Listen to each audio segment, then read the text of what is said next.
Here's number question 49. It's kind of a silly one. Dave Barry, a columnist and cartoonist, poked fun at one of these cities, and they named their sewage lift station after him. In this case, you're trying to figure out the power output of the lift station. When we're talking about power, we're talking about change in energy over time. In this case, what's happening here?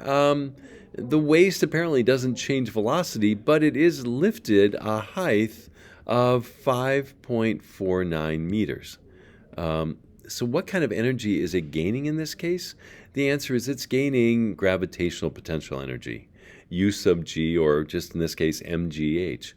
The problem is they don't give us the mass, they give us the volume that is lifted up each day. So first thing you've got to do is we got to convert that, because they give us a density in kilograms per cubic meter, we need to convert liters into cubic meters. And it turns out it's a fairly simple relationship. There's 1,000 liters in a cubic meter, so that volume in liters becomes this many cubic meters. Now we need to convert that to a mass. Well, if you remember, density is equal to mass over volume, or rearranging it, if you take volume times density, you'll get mass. If you haven't seen already, in this case, here's our volume from up above. And when we multiply this through, of course, cubic meters cancel. Here's our density from over here. And it gives us our mass. Now that we know the mass finally, we can actually solve our equation down below here.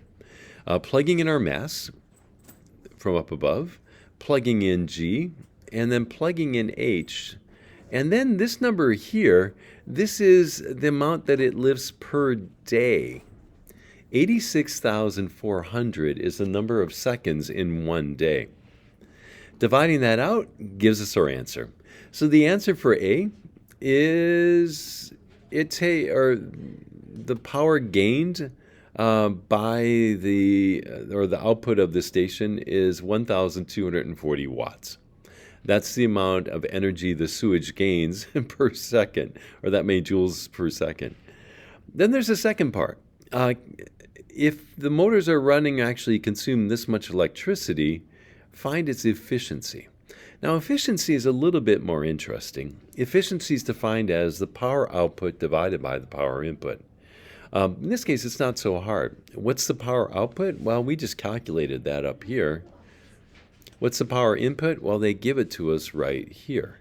And so calculating the efficiency, we just have to take the power output divided by the power input. Remember, to convert kilowatts is 1,000 watts, so 5.9 becomes 5,900. And if you divide that, you'll discover that the efficiency of this thing is about 21%. Where does the other 79% of the input energy go?